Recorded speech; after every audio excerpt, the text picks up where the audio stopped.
तो कहा कि भाई कलिकाल में कलिंग अवतार होगा। तो उसको दिखाया गया कि वो घोड़े पे बैठा हुआ है, हाथ में तलवार है। अब तलवार का मतलब ये नहीं वो काटेगा किसी को, तलवार का मतलब है कि वो ज्ञान की तलवार से अंधकार को दूर करेगा, जिस अंधकार के कारण हम लड़ रहे हैं।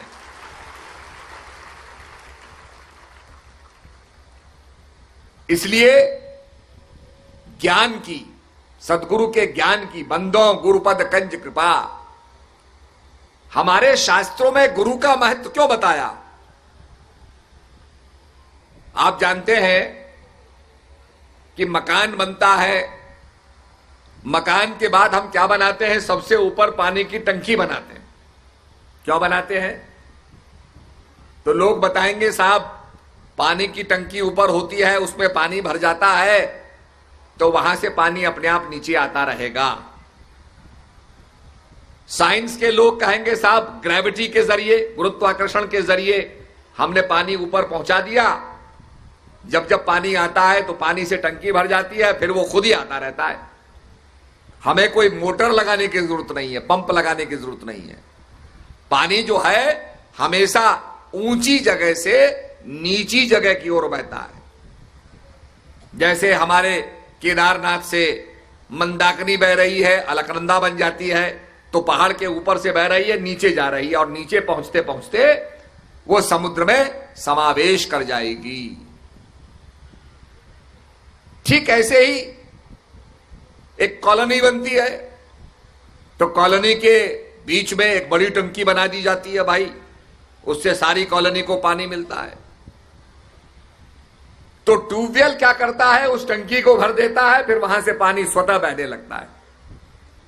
ऐसे ही जैसे साइंस के अंदर पानी को पहुंचाने के लिए आप सबसे ऊपर जगह ढूंढते हो, ऐसे ही सदगुरु महाराज जो होते हैं वो ऊपर होते हैं और उनसे ज्ञान का प्रवाह होता है। इसीलिए तुलसीदास जी महाराज ने कहा बंदों गुरुपद कंज कृपा, सिंधु नररूप हरि, पापों का हरण करने वाले।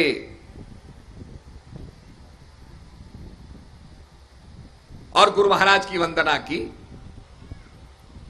और आप तो सत्संग सुनते हैं, तो सत्संग में तो गुरु महिमा सुनाई ही जाती है। पर गुरु महिमा इसलिए सुनाई जाती है क्योंकि सदगुरु महाराज गु माने अंधकार, रू माने प्रकाश, जो अंधकार से प्रकाश में ले जाए, अर्थात ज्ञान दे। आप देखिए, आपको अंग्रेजी पढ़नी है तो अंग्रेजी टीचर के पास जाएंगे, अध्यापक के पास जाएंगे। आपको हिंदी पढ़नी है तो हिंदी टीचर के पास जाएंगे। आपको भूगोल पढ़ना है तो भूगोल के अध्यापक के पास जाएंगे। आपको फ्रेंच पढ़नी है तो फ्रेंच के टीचर के पास जाएंगे। आपको गणित पढ़ना है तो गणित के अध्यापक के पास जाएंगे। ऐसे ही अध्यात्म को जानने के लिए, ज्ञान को जानने के लिए हमें गुरु के पास जाना पड़ता है। गुरु बिन ज्ञान न हुए, ज्ञान के हुए विराग बिन सुखी लहे, हरि भक्ति बिन गावई वेद पुराण। तो हमारे शास्त्रों ने मंथन किया, विचार किया, और विचार करने के बाद यह बात कही। जो बात हमारे शास्त्रों में कही, क्योंकि वो अनुभव पर आधारित थी, it was based on experience, तो आज वो विज्ञान की कसौटी पर भी वो बात खरी उतरती है। केवल शब्दों का फर्क है। विज्ञान कहता है कि संसार के जो फंडामेंटल पार्टिकल्स हैं वह हैं इलेक्ट्रॉन, प्रोटॉन और न्यूट्रॉन। मैं बड़ा अच्छी तरीके से समझाने का प्रयास करूंगा, ये थोड़ी विज्ञान की बात भी है, तो आप इसको समझेंगे तो आपको बहुत कुछ समझ में आएगा। तो 3 फंडामेंटल पार्टिकल्स हैं, समझे जाइए। ईंटें हैं जिससे मकान खड़ा होता है संसार का, 3। तो इलेक्ट्रॉन, प्रोटॉन, न्यूट्रॉन हमारे वैज्ञानिक कहते हैं। और भगवान गीता में क्या कहते हैं? त्रैगुण्य विषया वेदा, हे अर्जुन, ये सारा संसार 3 गुणों से बना है। वो 3 गुण कौन कौन से हैं? सतोगुण, रजोगुण और तमोगुण। सत, रज और तम।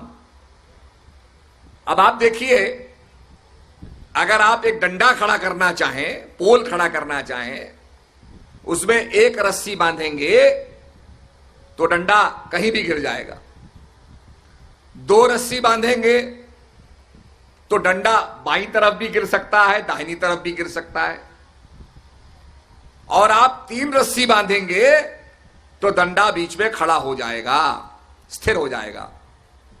ऐसे ही तीन रस्सियों का मतलब सतोगुण, रजोगुण और तमोगुण। तीन रस्सियों का मतलब जो एक पोल को खड़े करने के लिए मिनिमम, कम से वैसे तो आप रस्सी कई कई बांध लें, पर तीन मिनिमम रस्सी हैं जिससे एक डंडा स्थिर रह सकता है। तो संसार को स्थिर बनाने के लिए भगवान ने तीन गुण या इलेक्ट्रॉन, प्रोटॉन, न्यूट्रॉन की बात की। जब हम ये चर्चा करते हैं तो लोग कहते हैं महाराज जी आपने तो गीता की बात को बड़े सरल ढंग से कह दिया, विज्ञान में भी हमने यही पढ़ा है। अरे भाई सत्य जो होगा, चाहे गीता उसकी विवेचना करेगी या विज्ञान विवेचना करेगा, उसमें मतभेद नहीं हो सकता है। ज्ञान की फाइंडिंग्स में, अध्यात्म की फाइंडिंग्स में और विज्ञान की फाइंडिंग्स में अंतर नहीं हो सकता है। इसलिए भगवान कहते हैं ज्ञान विज्ञान सहित। ये केवल ये नहीं कि केवल आप उसको मान लें, काल्पनिक रूप से मान लें, कहा ज्ञान विज्ञान सहित हे अर्जुन मैं तुझे ये ज्ञान देता हूं, और ये ज्ञान अजर अमर और अविनाशी है, और ये राज विद्या है, सब विद्याओं की राजा। अब सारी विद्याएं क्या है? बहुत सी विद्याएं हैं, हम काम करते हैं, साइंस पढ़ते हैं, बहुत सी विद्याएं हैं, कहा सब विद्याओं की राजा है। जब मानव के शरीर में इंद्रियों का झगड़ा हुआ, हर इंद्री ने कहा मैं बड़ा हूं, आंख ने कहा मैं बड़ा हूं, शरीर को मैं गति दिखाता हूं, रास्ता दिखाता हूं, पथ प्रदर्शन करता हूं, कानों ने कहा मैं सुनता हूं, मुंह ने कहा मैं बोलता हूं, विचारों को व्यक्त करता हूं, पैरों ने कहा मैं शरीर को ले जाता हूं। सारी इंद्रियों ने अपनी अपनी बातें कही और अपने अपने क्लेम को पुष्ट किया कि भाई हम सबसे शरीर के अंदर महत्वपूर्ण हैं। तो यह हुआ कि भाई ये जानने के लिए कि शरीर के अंदर क्या महत्वपूर्ण है, कहा भाई एक एक इंद्री कुछ समय के लिए चली जाएगी। आंखें चली गई, लौट करके आई तो शरीर से पूछा भाई तुम कैसे जीवित रहे? उसने कहा जैसे अंधा जीवित रहता है, वो भी तो आंख बंद करके रहता है जीवित। कान चले गए, पूछा शरीर से भाई तुम कैसे जीवित रहे? तो शरीर ने कहा भाई जैसे बहरा जीवित रहता है। ऐसे पैर चले गए तो शरीर ने कहा जैसे एक अपाहिज अपंग जीवित रहता है, चल फिर नहीं सकता पर जीवित रहता है। ऐसे करते करते एक एक इंद्री चली गई, पर जब प्राण शक्ति जाने लगी तो सारी शक्तियां शीतल पड़ गई और सबने हाथ जोड़ करके कहा कि हे प्राण तुम ही हमारे राजा हो, तुम्हारे बिना हम सब निष्क्रिय हैं, व्यर्थ हैं, हम जी नहीं सकते, हमारा अस्तित्व तो नहीं है। तो प्राण राजा बन गया। अब प्राण जब राजा बन गया, आपने देखा होगा बड़ी सुंदर मूर्ति बनाई जाती है, भगवान की मूर्ति बनाई जाती है, उसके ऊपर बड़ा सुंदर रंग लगा होता है और ऐसी मूर्ति होती है कि अभी बोल दे। मूर्तिकार बड़ी सुंदर मूर्ति बनाता है, उस पर बड़े सुंदर जेवर लगे हैं, सोने का वर्क लगा है, चांदी का वर्क लगा है, और ऐसी बनी है जैसे अभी बोलने वाली है। पर उस मूर्ति की पूजा नहीं होती। उसमें सबसे पहले ब्राह्मण क्या करता है? मंत्र प्रतिष्ठा करता है। मंत्र प्रतिष्ठा करने के बाद, प्राण प्रतिष्ठा करने के बाद, जब उसके अंदर प्राणों की प्रतिष्ठा हो जाती है तब उसका पूजन होता है। तो मंत्रों से उसकी प्राण प्रतिष्ठा होती है। प्राण प्रतिष्ठा में अन्नादिवास, घृतादिवास, ऐसे उसके अनेक वास होते हैं, नियम होता है, और फिर यह माना जाता है कि प्राण इसके अंदर स्थापित हो गए हैं, तब उस मूर्ति की पूजा होती है। तो वास्तव में देखा जाए तो हमने प्राणों की पूजा की। तो प्राण हमारे शरीर में राजा है और प्राणों का ज्ञान ही राज विद्या है। भगवान ने जो अर्जुन को ज्ञान दिया वो प्राणों का ज्ञान था। और प्राण सबके पास हैं, हिंदू, मुसलमान, सिख, ईसाई, सबके पास प्राण हैं। प्राणों के बिना तो हम मरे हुए हैं।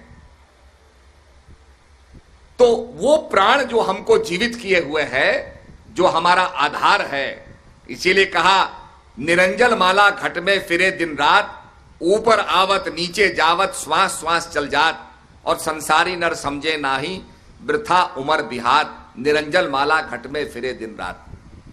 ये जो निरंजन माला है, प्राणों की माला है, ये हरेक के अंदर निरंतर चल रही है। इसीलिए कहा, कबीरदास जी कहते हैं, माला मुझसे लड़ पड़ी, माला मुझसे लड़ पड़ी तो क्यों फेरे मोए, और मल की माला फेरते तुरंत मिला दूं तोए। हे प्राणी, अगर तू मन की माला फेर देगा तो तत्काल मैं तुझे मिला दूंगी प्रभु से, तू अपने लक्ष्य से मिल जाएगा। तो मन की माला, श्वासों की माला ऐसी माला है, जब उसको हम फेरते हैं तो हम मिल जाते हैं। कबीरदास ने यही कहा, माला फेरत युग गया, पाए न मन का फेर।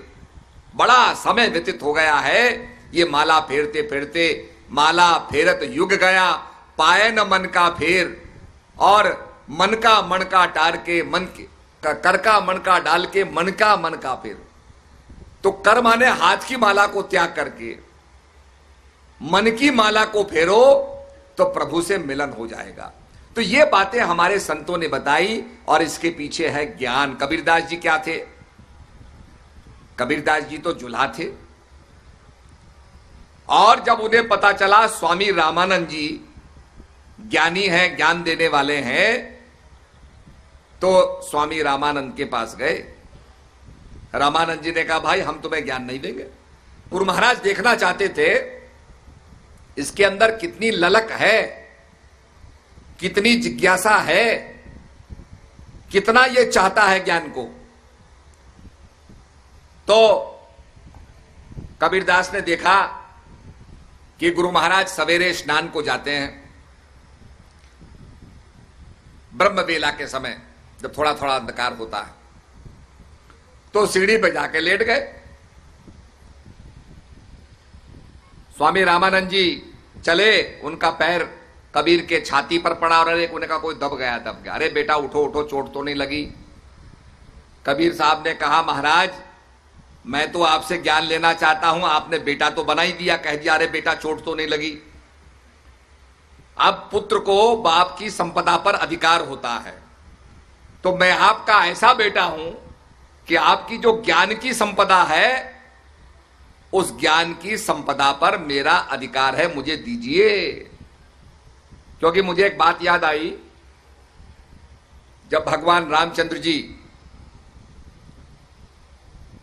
जंगल में माता सीता की खोज कर रहे थे,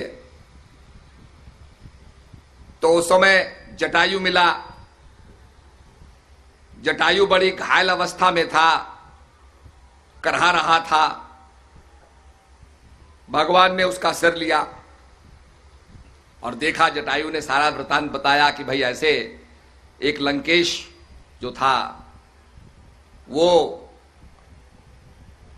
एक हवा के अंदर जो यान उड़ता है, ऐसे यान में एक अबला को ले जा रहा था। प्रभु समझ गए कि इसने अपना बलिदान किया है, लड़ाई करी इसने, तो उसकी त्याग और तपस्या और बलिदान को देख के भगवान बड़े प्रसन्न हुए, और जटायु से कहते हैं कि जटायु मांगो, क्या मांगना है। प्रभु जान गए कि इसने जानकी के लिए लड़ाई लड़ी और रावण ने इसके पर काट दिए। अब एक घायल अवस्था में पड़ा है और अब ये प्राणांत करने जा रहा है, अपने प्राणों का अंत करने जा रहा है। तो जटायु ने कहा, प्रभु आप मुझे कुछ नहीं दे सकते, क्या देंगे आप? तो बगल में लक्ष्मण जी खड़े थे, बड़े लक्ष्मण जी ने सुना, कहा देखो कैसा पक्षी है, अभागा। अरे भगवान तुझे देना चाहते हैं और ये कह रहा है क्या देंगे? आप कुछ नहीं दे सकते मुझे। तो लक्ष्मण को बड़ा क्रोध आ गया, बड़ा गुस्सा आ गया। ये पक्षी जो है अभी अपनी मंद बुद्धि को यहां दर्शा रहा है। तो जब भगवान ने देखा कि लक्ष्मण बड़े क्रोधित हो गए, बड़े विचलित हो गए, तो उन्होंने कहा, लक्ष्मण जटायु से पूछो, ये कह रहा है हम कुछ दे नहीं सकते हैं, तो उससे पूछो कि ऐसा क्यों कहता है।